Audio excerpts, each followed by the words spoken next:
I've heard all the noise about Apple Silicon MacBook Pros, but why is it that despite all of that, I still use my trusty old 16-inch Intel MacBook Pro 4+ years later after purchasing it? Hey guys, I'm Ryan Thomas, and let's talk about that. Firstly, I want to say, look, I get it. If I could justify spending $3,500 twice in 5 years on a laptop, I would actually go out and buy the latest model. It's faster, it's more efficient, it's less likely to physically burn me, and will serve me longer with Apple switching all the way over to its new architecture. But alas, we are here. Hey guys, I'm really trying to hit 100,000 subscribers, so if you could hit that subscribe button, genuinely, it would mean the absolute world to me. Thank you. I spent about £3,600 on this laptop 4 years ago, and I could not have made a better purchase at that time because since then, it has handily paid for itself by being my dependable workhorse, whether I was working at Android Authority, XDA, Android Police, Pocket Now.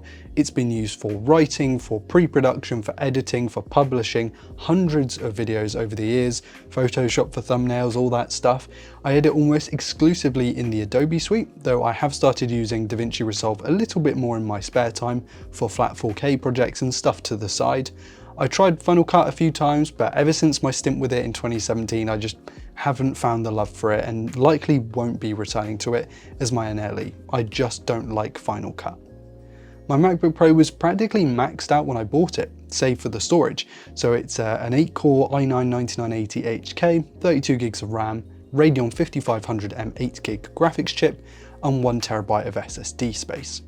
They did a small refresh to this thing where you could actually get double the RAM and a better GPU, but sadly that wasn't on the cards when I ordered my machine. I'll address the elephant in the room. This thing is a space heater. In the winter it's great because I can heat the entire upstairs of my house with just this laptop. The space between the keyboard and the hinge gets uncomfortably hot to the point where I wouldn't touch it while exporting footage because it's just, yeah, don't bother, it's too dangerous. During most other tasks it gets warm but not nearly as hot when it's under load. Also the fans ramp up, it sounds like it's going to take off, it goes absolutely berserk. And that's pretty much every time I open Premiere Pro or After Effects or Photoshop, let alone all three of those things at the same time. Now, I'd call the performance more than good enough to justify this, but I'm also looking at it from the perspective of someone who's already invested in the machine years ago and wants to get the most out of it going forward, to the point where essentially I'm not going to sell this thing until it breaks, or, you know, I'm not going to replace it for a long time. Not from the perspective of a first-time buyer. So take what I say with a pinch of salt and just try to read between the lines. Also, I am known to have 30 to 50 Chrome or Brave tabs open at a single time when researching for a video project. So when that's the case, it doesn't get all that hot, but the fans will still ramp up and this drains the battery relatively quickly, especially in comparison to the new M-series laptop chips. And battery life in general isn't great compared to the new ARM counterparts, but to be honest, for stuff like admin, email, script writing, the kind of thing that I'm doing when I'm taking my laptop off of the stand and off of charge, does decently well, 3 to 5 hours depending on the brightness of the screen, what I'm doing at the time. And for a machine that's had the proverbial shite kicked out of it for the past 4+ years, I'd say it's pretty good going. I know a big pain point of these laptops in particular when new, and even now, is the I/O. You get 5 ports, 4 of which being Thunderbolt 3, and then a single 3.5mm headphone port.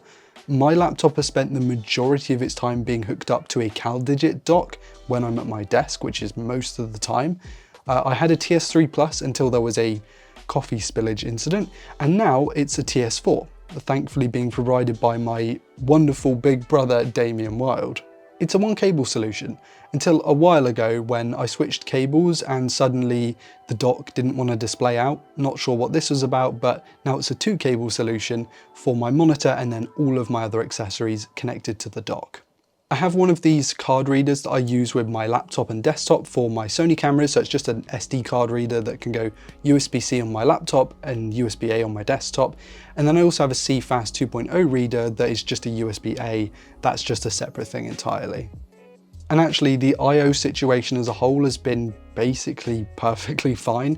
I don't mind carrying around this little dongle thing with me because honestly it's no big deal. I do understand that it would be nicer to have the proper ports on the laptop, but I don't really care. And speaking of accessories, my machine has worn this cheap plastic shell case ever since it left the Apple packaging, and it's been paired with this Logitech MX Master 3, as well as this Apple Magic Keyboard that quite frankly has seen better days, but it still works. I'm not looking to replace it. And actually, I think that's the thing I'm getting at with this review. If it ain't broke, don't fix it. Like, sure, my workflow would probably significantly benefit from a new laptop, even if it wouldn't transform the way I produce. However, I think replacing something like this before you need to is a wicked waste of money. I've invested in camera equipment, editing packages, and that kind of thing instead of buying a new machine. I could save 2 to 3 minutes on an export by upgrading my laptop, or in that time I could be more productive, coming up with ideas, scripting, stuff like that. Sure, it would be nice to have a couple of extra minutes on the machine, but at the end of the day, it's not like I'm having to turn around these things so quickly that I need those 2 to 3 minutes. I just think that people like to chase numbers, and at the end of the day, it really doesn't matter that much for lots of us. I'm sure for some people who are producing 20 to 30 videos a day, it is going to make a difference. But for those of us like producing 5, 6 videos a week, it's not really the same thing. And actually looking at it from other perspectives, such as software development and scenarios where you need x86 architecture, like running different OSs or particular software packages that just aren't ready for ARM yet, it does make sense to go for one of these. They're still pretty powerful, they're compact, they're easy to carry around, and have excellent build quality. I've seen plenty of people not switch to Apple Silicon, not because they're cheapskates like me, but because their workflow would break or something wouldn't work if they switched over to the new M1, M2, M3 machines. Plus, 2 of the best bits about this machine for me are the screen and the speakers. The former is a wonderful 16:10 affair. I'm sure you all love it. It doesn't have a notch, which is nice. It has proper square corners, which is great. And it gives you the vertical screen real estate over a normal 16:9 form factor. The brightness, the colors, the contrast, it's wonderful. Sure, it can't touch the brand new ones, but it's still ace, still a really nice display, even if it is only 60 Hz. I'm kind of cool with the refresh rate, to be honest. I've owned gaming monitors, I still own gaming monitors that will do 144, 165, 240 Hz, and they're great for gaming, but I really don't care about using those kinds of refresh rates for my productivity work. Sure, it would be nice, but I'm not clamoring for it. 60 Hz is more than enough for that kind of thing. And the speakers are also brilliant. The first time I showed my brother a film trailer on this laptop, way back 4 years ago, he asked me where the Bluetooth speaker was, because he couldn't wrap his head around the fact that this thin laptop could put out such low end.